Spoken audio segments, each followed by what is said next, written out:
सोलापूर महापालिका स्थायी समितीच्या सभापतीपदी भाजपच्या रंजिता चाकोते यांची शुक्रवार दिनांक 6 मार्च रोजी बिनविरोध निवड करण्यात आली. अतिरिक्त जिल्हाधिकारी गणेश निऱ्हाळी यांच्या अध्यक्षतेखाली झालेल्या स्थायी समितीच्या बैठकीत ही निवड जाहीर करण्यात आली. स्थायी समिती सभापती पदासाठी बुधवारी दिनांक 4 मार्च रोजी नामनिर्देशन पत्र दाखल करण्यात आले होते. त्यावेळी रंजिता चाकोते यांचा एकमेव अर्ज आला होता. विरोधी पक्षांकडे सूचक आणि अनुमोदक अशी आवश्यक संख्या नसल्याने अन्य कोणताही अर्ज दाखल झाला नाही.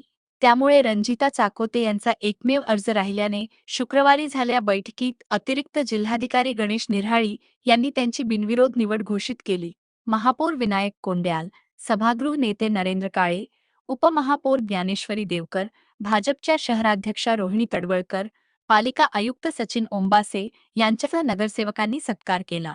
एकमत डिजिटल करिता विकास चाटी रामेश्वर महाराजांच्या आशीर्वादाने आज भारतीय जनता पार्टीच्या पक्षश्रेष्ठींनी माझ्यावर दाखवलेला विश्वास, सर्व कार्यकर्त्यांचं सहकार्य आणि जनतेने दिलेल्या प्रेमाबद्दल या सर्वांच्या अभावी आज मला ही महत्त्वपूर्ण जबाबदारी दिली गेलेली आहे.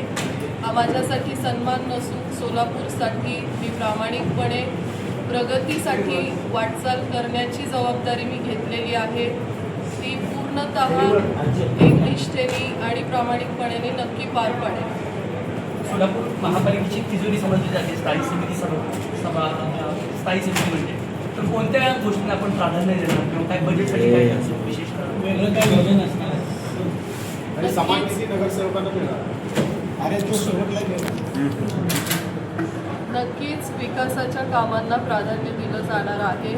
यामध्ये प्रामुख्याने मूलभूत गरजा तर पहिल्या प्राधान्याच्या आहेत. पाणी पुरवठा आहे, रस्ता आहे, आपल्या सगळ्या महानगरपालिकेचे हॉस्पिटल्स आहेत, प्रामुख्याने महिलांचा विषय आहे, वेब टॉयलेट्स आहेत. आता जी काही बसेस येणार आहेत त्यात महिलांसाठी काही रिझर्व करायचे आहेत. त्याचप्रमाणे महानगरपालिकेच्या शाळांचे नूतनीकरणसुद्धा आहे. असे असंख्य विषय आहेत. पण हे सगळं करत असताना जे काही आत्ता नवीन तंत्रज्ञान निघालेलं आहे त्याच्या सहाय्याने आपण नक्कीच ह्याचा प्रयत्न करणार आहोत. यामध्ये मग धूळमुक्त सोलापूर असेल, स्वच्छ हरित सोलापूर असेल, पर्यावरणयुक्त या सगळ्या विषयांना भर दिला जाईल.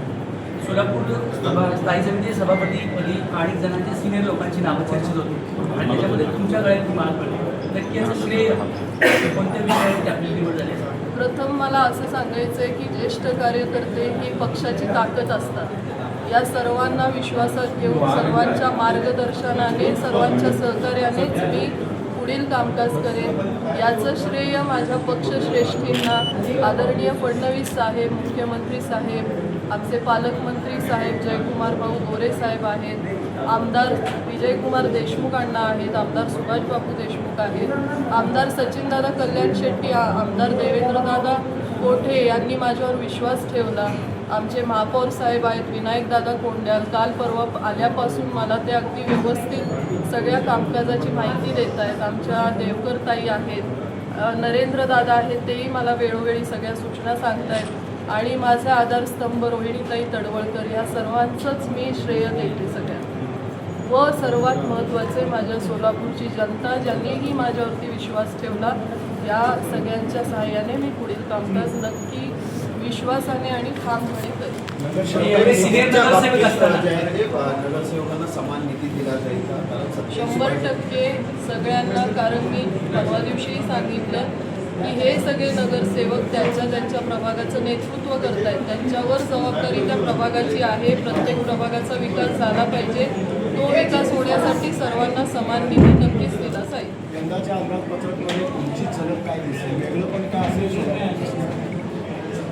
सोलापूरच्या माझ्या दृष्टीने मला टोटल इन्फ्रास्ट्रक्चर, शिक्षण क्षेत्रातले जे काही कॉलेजेस परवा दिवशी आपल्या फडणवीस साहेबांकडून अभियांत्रिकी कॉलेजही जाहीर झालेली आहेत. आपल्या युवा रोजगार, हे असंख्य विषयांना भर दिला जाईल. इन्फ्रास्ट्रक्चरमध्ये फ्लायओव्हर्स आहेत. सोलापूरचा नकाशा जेवढा होईल तेवढा मला वाटतं. पण अनेक सिनियर नगरसेवक आहेत, ज्येष्ठ आहेत आणि आपल्याकडल्या पहिल्यांदाच निवडून आलेल्या उमेदवाराला स्थायी समितीची एवढी मोठी जबाबदारी दिली आहे. ते नक्की की कसं सगळं दादा, पहिल्यांदा प्रत्येकाच्या आयुष्यात पहिली वेळ असते. कुठलंही पद आलं तर ते पहिलंच असतं. मला वाटतं मी उशीर केला आहे, कारण माझ्या टीममध्ये 25 आणि 21 वर्षाचे नगरसेवक आहेत. त्यामुळं सगळ्यांना मी म्हटल्यासारखं ज्येष्ठांना मी सोबत घेऊनच काम करणार आहे. त्यांच्या सूचना, त्यांचं मार्गदर्शन नक्कीच मोलाचं आहे. पण ही सगळी पक्षाचा निर्णय आहे, जो मी माझ्या जबाबदारीत समजून मी कामकाजात लक्ष देते. पक्षानं दिलेल्या जबाबदारीमध्ये श्रेय कुणाला द्या? मी ती यादी 3 वेळा सांगितली.